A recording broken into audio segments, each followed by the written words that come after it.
Дагы бүгүнкү күнгө болгон эпидемиологиялык абал тууралуу Кыргыз Республикасынын Саламаттык сактоо министрлигинин коомдук саламаттыкты сактоо башкармалыгынын башчысы Акматова Айнура Бектургановна жана ковид илдети ошондой эле өпкөнү сезгениши менен ооруп кийинки кайра калыбына келүү өнүктүгү тууралуу Республикалык ден соолукту чыңдоо жана массалык коммуникация борборунун директору Алтымышева Нурилия Алмазбековна маалымат беришет.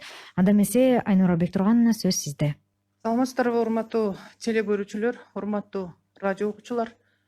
Добрый день, уважаемые телезрители, уважаемые радиослушатели. 29 июль 2020 жылга карата COVID-19 илдети боюнча республикада статистикалык маалымат менен тааныштырып кетейин. Акыркы 24 сааттын ичинде республика боюнча лабораториялык жана клиникалык эпидемиологиялык тастыкталган COVID-19 диагнозу менен дарыланып 1047 бейтап ооруканалардан чыгарылды.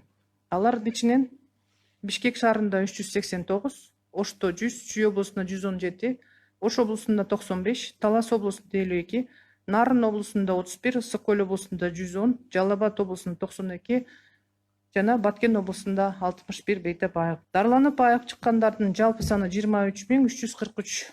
2020 жылдын 29 июлуна карата республикада лабораториялык жана клиникалык эпидемиологиялык тастыкталган COVID-19 оорусунун 668 жаңы учуру катталды. Жаңы учурларды региондорго бөлүп караганда, лабораториялык тастыкталган учурлардын саны 98 түздү. Алар Бишкек шаарында 8, Чүй облусунда 39, Ош шаарында 8, Нарын облусунда катталган жок, Ысык Көл облусунда 2 учур, Талас облусунда 2, Жалал Абад облусунда 36, Баткен облусунда катталган жок жана Ош облусунда 3 учур катталды. Ал эми клиникалык эпидемиологиялык тастыкталган жаңы учурлардын саны 570 түздү. Алардын ичинен Бишкек шаарында 110, Чүй облусунда 43, Ош шаарында 72, Нарын облусунда 15, Ысык Көл облусунда 155, Талас облусунда 22, Жалал Абад облусунда 79, Баткен облусунда 27 жана Ош облусунда 47 учур катталды. Жалпылап айтканда, республика боюнча 34515 учур катталды. Алардын ичинен лабораториялык тастыкталган COVID-19 16115 учурду түздү. Ал эми клиникалык эпидемиологиялык тастыкталган COVID-19 учурлары 18400. Бүгүнкү күндө COVID-19 илдетинен жалпы стационарларда дарыланып жаткан бейтаптардын саны 9866 түздү. Алардын ичинен 4115 лабораториялык тарабынан тастыкталган учурлар, ал эми 5751 бул клиникалык эпидемиологиялык тастыкталган учурлар менен дарыланып жаткан бейтаптар. Региондор боюнча Бишкек шаарында 3951 бейтап дарыланып жатат, Ош шаарында 586, Чүй облусунда 1227, Ысык Көл облусунда 1037, Ош облусунда 1163, Баткен облусунда 489, Жалал Абад облусунда 862, Талас облусунда 338 жана Нарын облусунда 212. Бир сутка ичинде лабораториядан тастыкталган жана клиникалык эпидемиологиялык COVID-19 учурларынан 18 өлүм катталды. Алардын ичинен Бишкек шаарында 9, Ош шаарында 4, Чүй облусунда 2, Ысык Көл облусунда 1, Ош облусунда 1, Талас облусунда 1 учурлар катталды. Ал эми Баткен, Жалал Абад жана Нарын облусунда өлүм учурлары катталган жок. Жалпы COVID-19 илдетинен ооруп жаткан калктын арасында 27 июль 2020 жылга карата коронавирусту жуктуруп алган медицина кызматкерлердин саны 20 адамды түздү. Ош шаарында 1, Чүй облусунда 10, Ош облусунда 1, Жалал Абад облусунда 6, Талас облусунда 1, Ысык Көл облусунда 1 медициналык кызматкер. Жалпысынан республика боюнча COVID-19 диагнозу менен медициналык кызматкерлер арасында 2711 учур катталды. Алардын ичинен бир суткада 7 медициналык кызматкер стационарлардан дарыланып чыкты. Ал эми үй карантининен дарыланып чыккан кызматкерлердин саны 68 түздү. Жалпысынан республика боюнча 1595 медициналык кызматкер ооруканадан айыгып чыгарылды.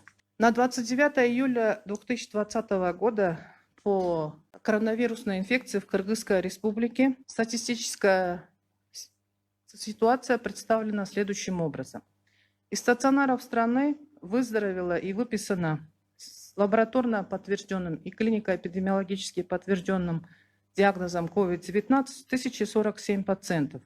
Из них в городе Бишкек 389, в городе Ош 100, в Чуйской области 117, в Волжской области 95, в Таласской области 52, в Нарынской области 31, в Иссыкульской области 110, в Джалабадской области 92 и в Баткенской области 61. На сегодня всего с выздоровлением выписано 23 343 пациента. На 29 июля 2020 года по республике зарегистрировано новых 668 случаев COVID-19. Если посмотреть по регионам раздельно, то лабораторно подтвержденных случаев COVID-19 98.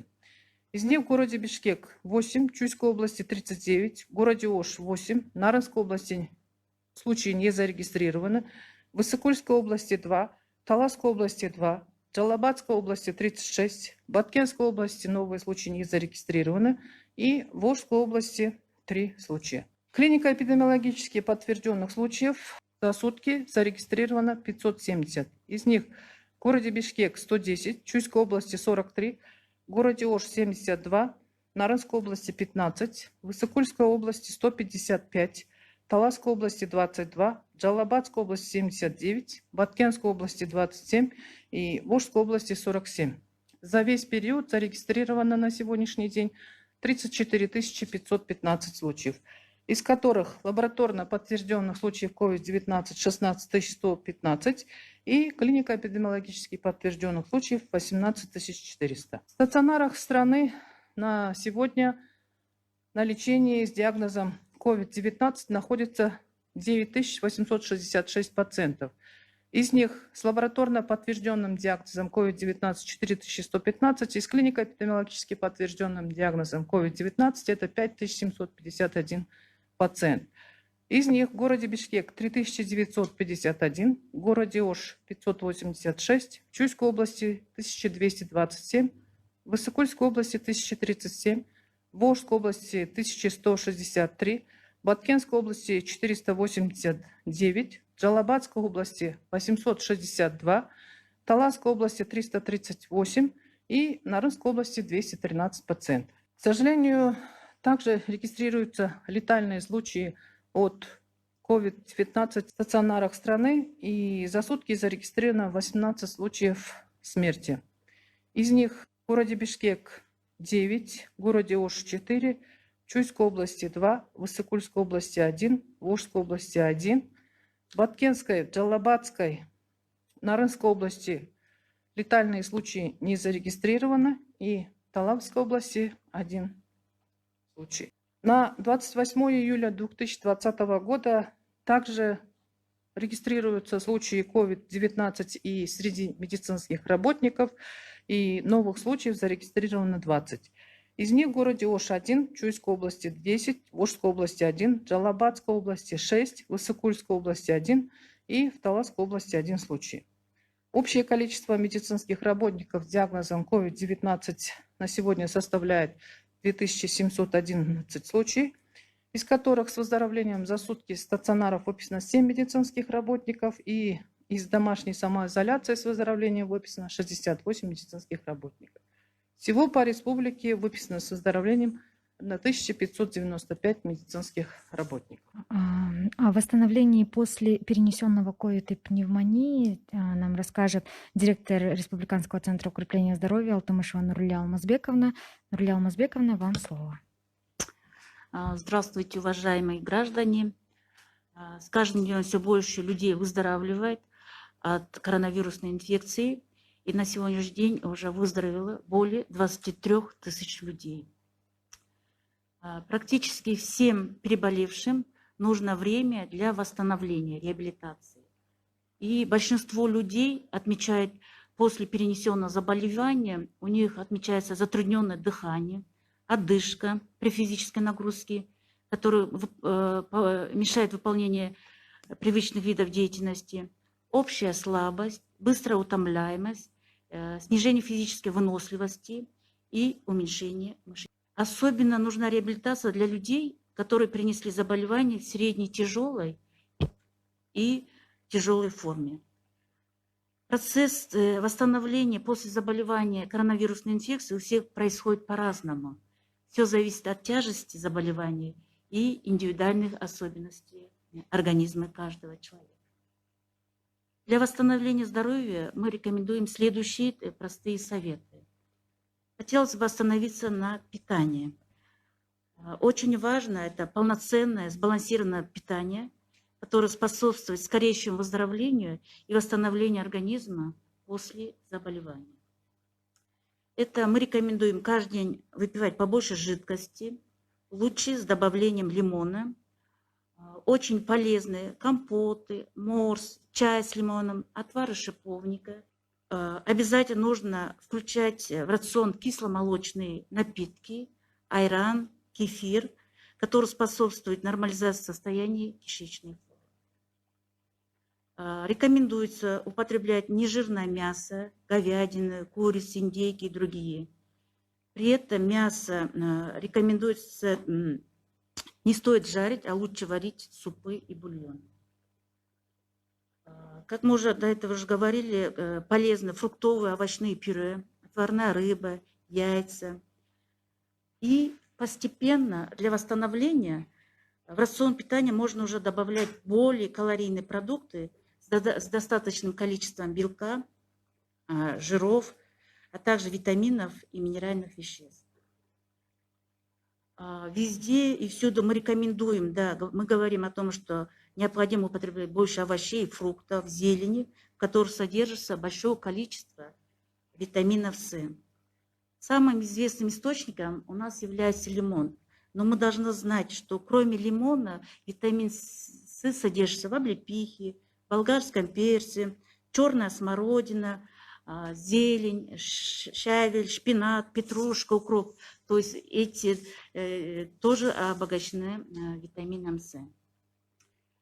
И хотелось бы сказать, что необходимо ограничить употребление жареной, соленой пищи, острых продуктов, копченостей, употребление сахара, также сладостей и сладких напитков.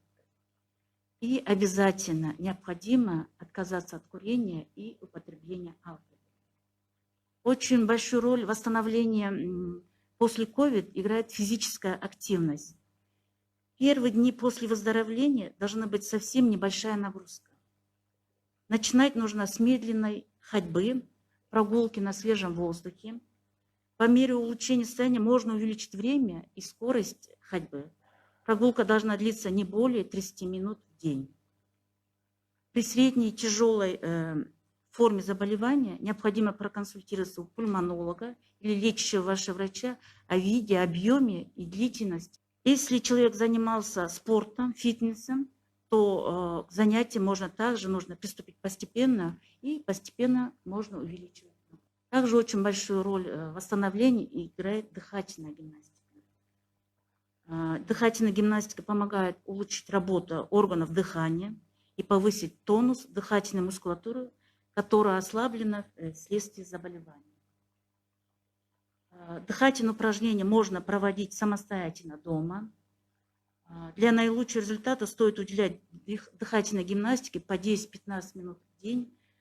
Можно в 2 или 3 раза. Конечно, дополнительно укрепить иммунитет помогут это здоровый сон. Спать после болезни рекомендуется не менее 8 часов. Полноценный сон способствует быстрому восстановлению и повышает нашу работоспособность.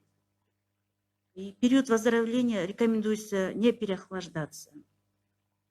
Еще очень важно беречься от простуд, то есть надо правильно все-таки одеваться, исключить контакт с холодным воздухом. И хотелось бы остановиться на таком моменте. Переболевшим очень важно соблюдать все требования, санитарные требования, о которых мы говорили до этого. Это те рекомендации, которые мы давали. Это социальное дистанцирование, это соблюдение гигиены рук, это ношение масок. Это очень важно. Даже переболевшие, они должны соблюдать все эти санитарные требования. Избегать мест массового скопления. То есть переболевшими тоже очень важно. Вот мы желаем всем крепкого здоровья, берегите себя и своих. Спасибо, Нурля Алмазбековна. Эми мүмкүн болсо мамлекеттик тилде кыскача маалымат алсак. Саламатсыздарбы, урматтуу жарандар. Бүгүнкү күнү COVID-19 оору менен 23 000 ашык киши уже айыгып чыкты бүгүнкү күнү. Көпчүлүк адамдар ооруп айыккандан кийин дем алууну кыйындашы, демигүү, алсыроо, тез чарчап калаарын айтып турушат. COVID-19 оорудан кийин оорусунан организмдин калыбына келтирүү үчүн узак мөөнөттү талап кылат. Коронавирус инфекциясы калыбына келтирүү процессине ар кимде ар кандай өтөт. Ал дарттын оордугуна жана бир адамдын организмине жараша болот. Ооруп айыккандан кийин калыбына келтирүү дем алуу гимнастикасы, физикалык активдүүлүк, белок камтылган жана витаминдерге бай келген толук баалуу тамактануу зарыл. Ошондой эле өтө үшүп калуудан сактануу керек. Дем алуу гимнастикасы дем алуу органдарынын ишин жакшыртууга жана канды кычкылтек менен байытууга жардам берет. Физикалык активдүүлүк айыккандан кийинки биринчи күндөрү денеге көп күч келтирбөө керек. Бир аз басуу жана дайыма өзүнүн абалына көз салуу абзел. Жай басуу, таза абада күнүнө 30 мүнөттөн селдеткенден баштоо керек. Андан кийин толук баалуу тамактануу сезгенүү процессине тез арада жөнгө салууга, иммунитетин көтөргөнү түрткү берет. Күн сайын көбүрөөк суюктук ичүү керек. Компот, морс жана лимон, жалбыз шалфей, липа гүлдөрү кошулган чай ичүүгө болот. Биз дагы айтып кетет элек, коорулган, туздалган тамак аш, өткүр даамдуу, ышталган азыктарды, шекер, тузду колдонуу чектөө керек. Ооруп айыккан адамдар бардык санитардык эрежелерди сактоону улантышы керек. Социалдык аралыкты кармануу, бет кап тагынуу, колду тазалаган сактоо керек. Адамдар көп